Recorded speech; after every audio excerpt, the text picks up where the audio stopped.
All right, new year, new me, as they say. It's January 16th. I know a lot of people probably already posted their New Year's post for the year, but I frankly didn't want to be doing that stuff the first couple weeks. I just wasn't in the right headspace. And now I'm feeling pretty good today. It's Friday, January 16th. I have some goals I want to kind of go over, but let me briefly kind of just reiterate what this is about. It's the Quiet Legacy. This is that's the name I'm calling it. It's kind of random. I don't post all, I don't have a consistent posting basis right now. I'll try to do it weekly, maybe every couple weeks as things come up. Obviously, I have things I want to gripe about. I'll talk about it. Not griping for griping's sake, but just things I want to kind of get off my chest that I'm seeing in the world that I'm in, or just kind of want to talk about. And this is really not for anybody else unless people find some kind of benefit from it. That's great, but I'm going to share it anyway. And if you find some benefit from it, great. A little bit about me. My name's Cameron.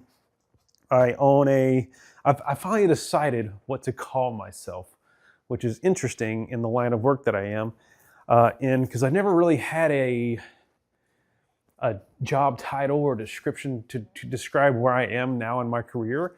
For the past, I've been doing this for almost 20 years.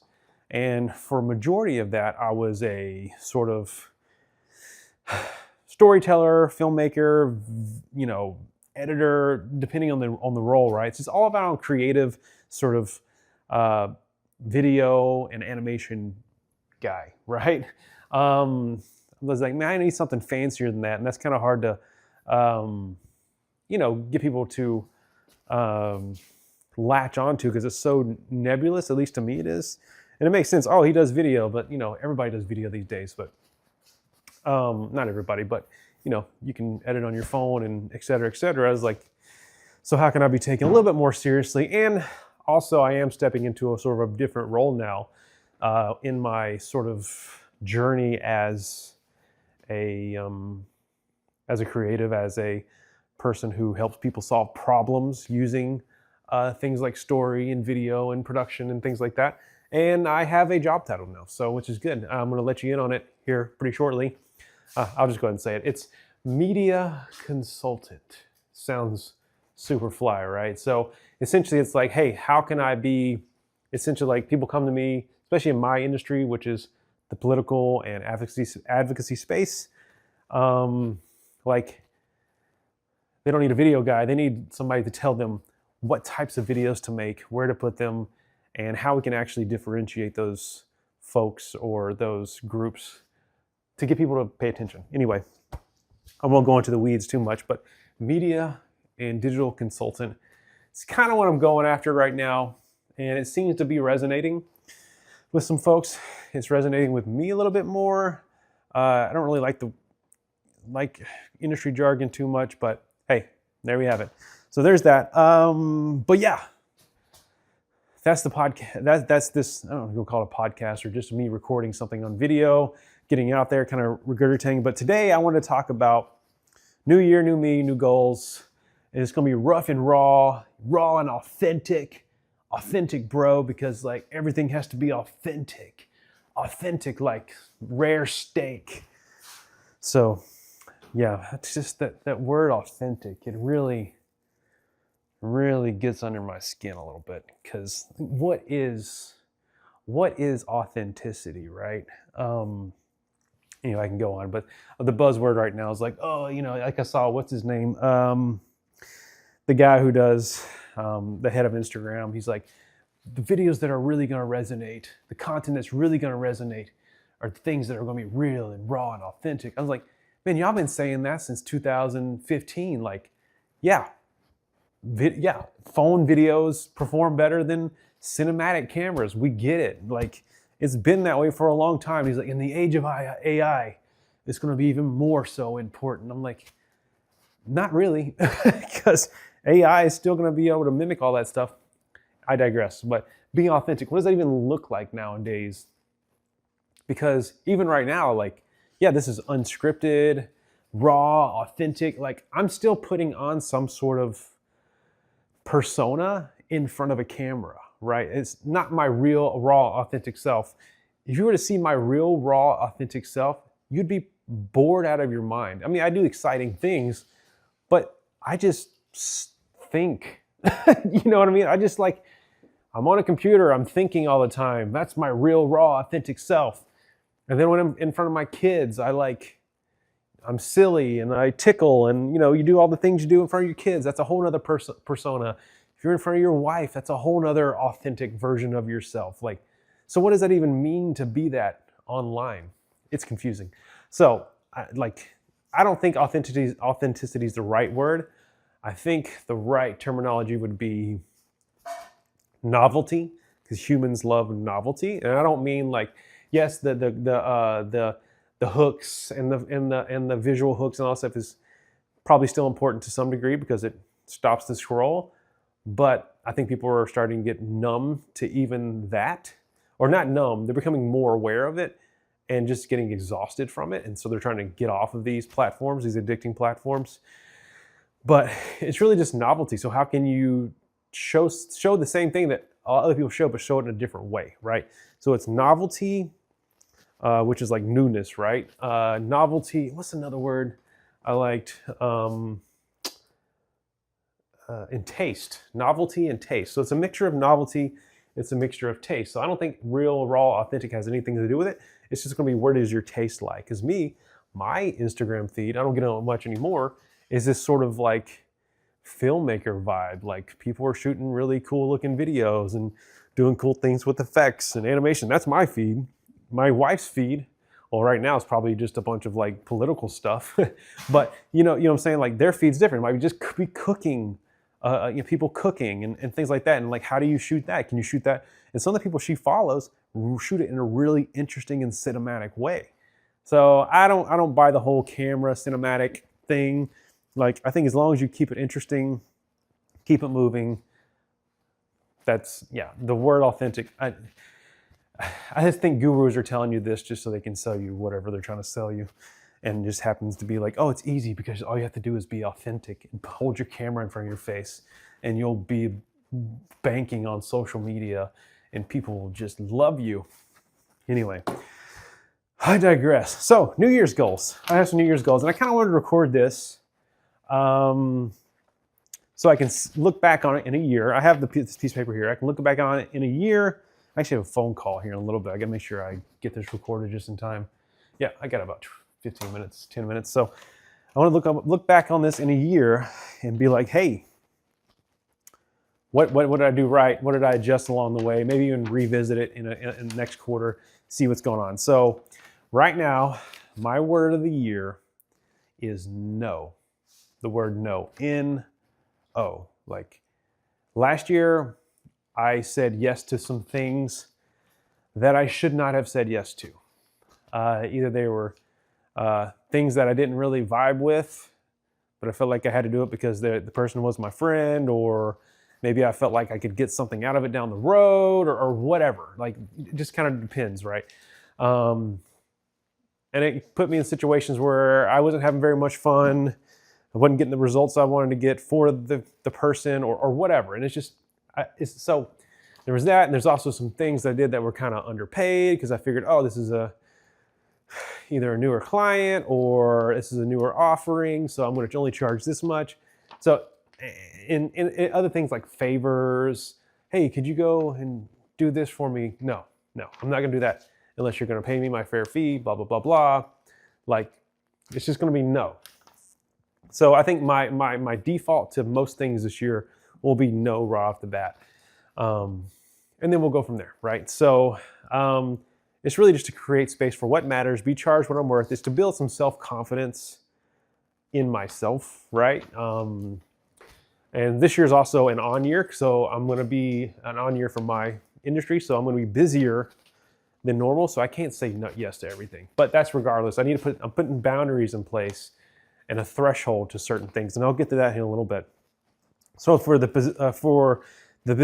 business, my goals are to position myself as this media consultant and creative director for my industry, which I am doing so. Went to my first local meetup last night. People resonated with the words I was saying. I'm going to have some minimum thresholds. So for King's Collab, which is my studio, any new client coming in, I am enforcing a minimum, what do you call it? Not minimum viable product. It's minimum level of engagement. So like, hey, if you're going to work with me, you have to at least spend $20,000 with me throughout the year. I might even go higher with that, but right now it's 20,000. That's kind of what I feel comfortable with. And most of those people that come in, they do that over the course of a couple of projects. So my minimum threshold for that is going to be $20,000. And I'm also trying to position myself to get closer to bigger organizations, independent organizations, nonprofits, advocacy groups that need ongoing creative support, ongoing media consultation, that sort of thing. So there's that.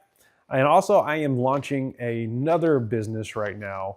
It's more of a side project. I'm not stressing about it. I'm not going gung-ho with it, but it's just going to be a word of mouth thing. And right now I'm calling it Homegrown Films. And essentially what it's going to be is, right, so we have an older generation of, an older population who's, people are dying off every day, right? So you have your grandparents, your great-grandparents, parents, they're passing away, they're getting older, they might want to just seal their legacy and,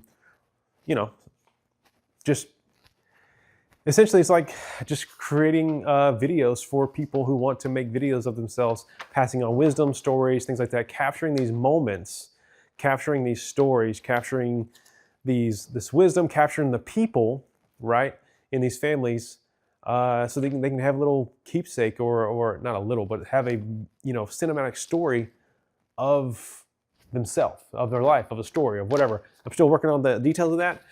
There are other people doing it in bigger markets than I am. I'm like a small to medium-sized town, but I think there's a market here for it. And I'm having different tiers that I'm playing with. Right now, it's just kind of word of mouth, something that I feel is important and is needed. It's something I desire to do for myself and my family. So I assume like, well, maybe other people want it too. And I get to kind of play around with telling stories and meeting new people and stuff, which I really enjoy. And so, yeah, I have a minimum threshold for that. So financially, I want to earn 300K this year. My stretch goal is 500K. But 300K is sort of the thing. I made almost that much in 2024. This year, I did not. It was just an off year, so things are low, usually low on this year. So you're lucky if you break. They say in our business, you're lucky if you break even on the off years.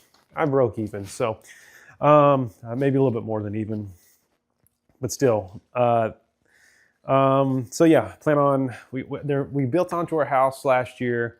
I want to pay off majority of that. I need to do a budget.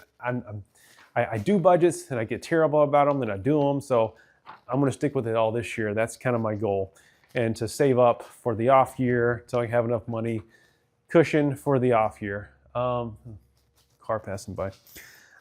Spiritual, I do read my Bible in the morning and I pray and all that good stuff. But the main thing is starting to do more with my own children. I haven't been good with that. I didn't have that modeled for me growing up with my parents because they weren't spiritual at all.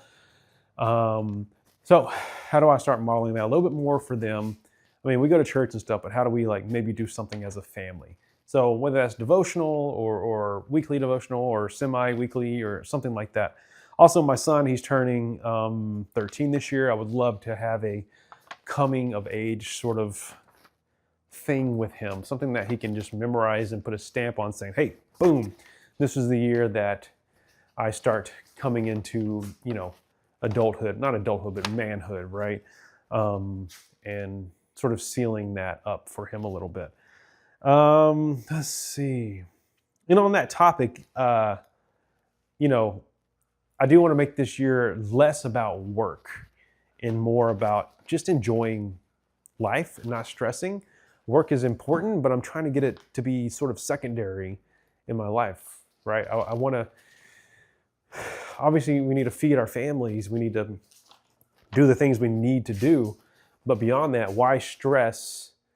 If I like the 300K thing, that's just a goal. But if I don't make it because it's going to stress me out, then that's okay, right? Like, as long as I can, feed my family and pay the bills, like, just be okay with that. And I'm convincing myself of that now because, we live in this world where we feel like we got to build and build and build and build and build to what goal other than just building and saying that you built it. And then once you get to that certain mark, all you do is you get, cost of living inflation, right?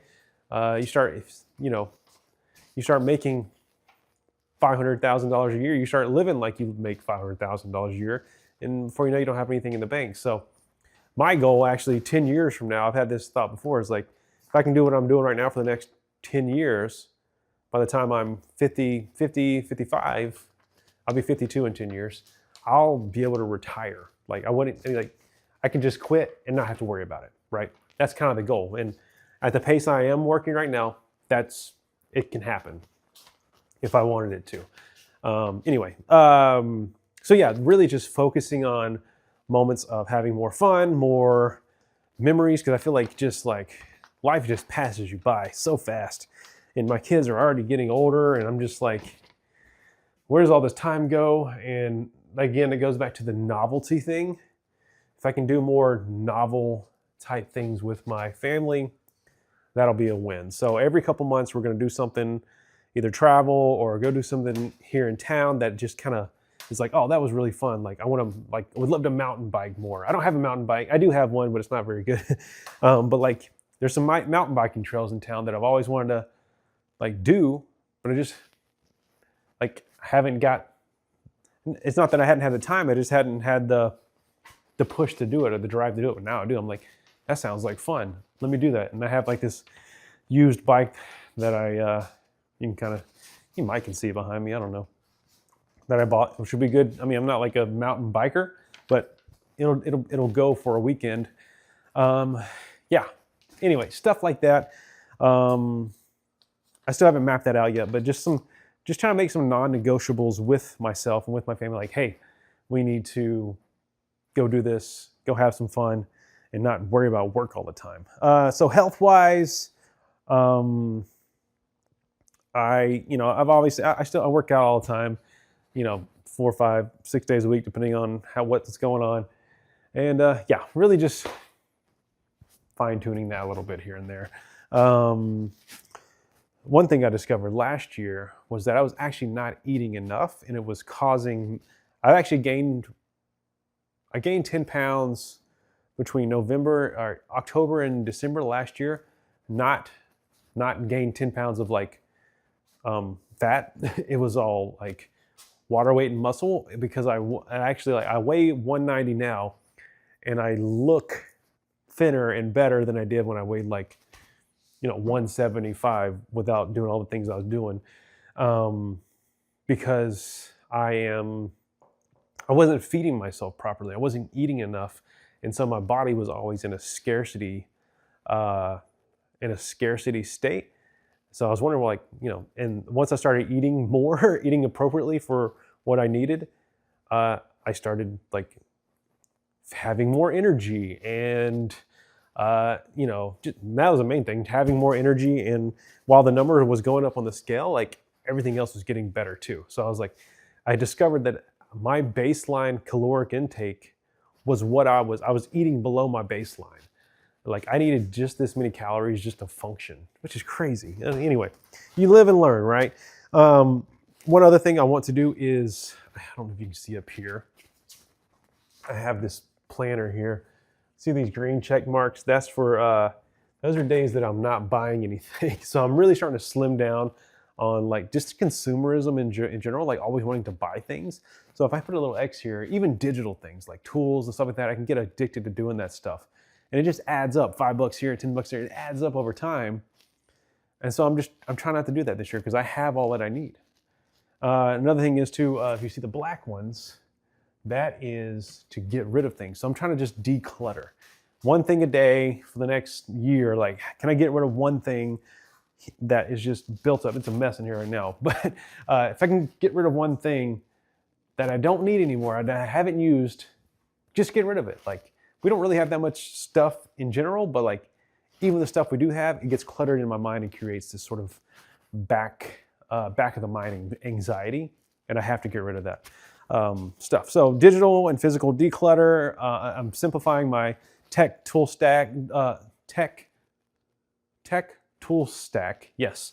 So getting rid of a bunch of subscriptions I don't need anymore. If it's a plugin, I'm only going to need it. If I only need it for like a certain job, I'll just buy it for 1 month instead of a whole year. Like, some of this stuff I don't need all the time. So what's the point of dropping $200 or $300 on a set of plugins when all I need it for, like, when I can just pay you like $30 for that project, and then not have to use it again for another year. It just kind of depends on the project, right? Stuff like that. Yeah. So really, like, just asking myself, is this actually bringing me value? Is this thing, digital or physical, bringing me value? Is it making me money, or making my life easier? Or is it just making me think that? And really just asking that question, right? And you come to find out there was a lot of stuff I just felt like it was going to bring value, but I actually don't end up using it that much. Let's say one, for instance, was, what was it I just canceled? Yeah, I can't remember. But like, I use the free version of Notion. That's all I really need. Yeah, just stuff like that, you know.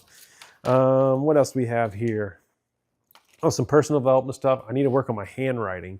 So one thing I'm going to do is actually write hand letters to clients, friends. I need to get on that. I haven't done that yet, but hopefully like 1 or 2 at the end of the month, maybe more. I got to figure that part out. I do it on my journal, but I'd love to like send it out to people. I want to become a master of my own storytelling. So I'm doing stuff like this, starting to write more case studies, and just figure out things to be a better storyteller all around. Read more books. Yeah. And just, you know, there are other things in my life, like document. I haven't been very good about, you know, documenting my own stories, documenting case studies, documenting the work that I've done. I'm pretty bad about, I don't know if you call it marketing, but just bragging about myself. So I want to do that more, update the website a little bit more. I already have one case study in the bag. I just need to stick it. Oh gosh, I just need to stick it on my website and then share with people. That's it. So yeah, that's all I got. Hope there's some little tasty tidbits in there, but I think next up I might have to do a whole entire talk about authenticity and what I think we really need to do in the world of, it's just something that's kind of been on my mind lately. It was just, it's been on my mind a lot lately. And another goal this year is just to totally be independent of anything that scrolls, anything that takes my attention away. Like, I'll still have them, but I just need to treat them differently, as mainly just like, hey, here's what I'm doing. Here's my portfolio. Here's just to kind of like, if people ever look me up, they'll see that I have some stuff there and that I'm not a ghost, but I'll still be a ghost. I'm not going to get on and scroll. I still have my days where I'm like, if I'm trying to just escape from other issues or problems I'm having in my life, not problems, but, you know, manufactured problems or otherwise, just stressors. You know, you want to go to that drug. You want to go to that place where you feel like you're comforted or you feel like you can zone out. Sometimes social media can be that for me. And so I need to find a better way. Maybe people just need to start picking up drinking again. All this dry January and all these people who are quitting alcohol. I'm just kidding. I'm kidding, by the way. I don't condone that at all. Scrolling is a little bit healthier habit, but it's still the same, the same sort of connection, right? The same sort of escapism mechanism in your brain to get away from reality, to make reality a little less harsh. Anyway, I got a phone call with a potential client. Oh, wait. Nah, we didn't know that.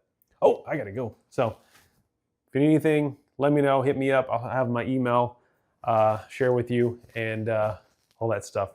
Thanks for tuning in. Raw, authentic, baby.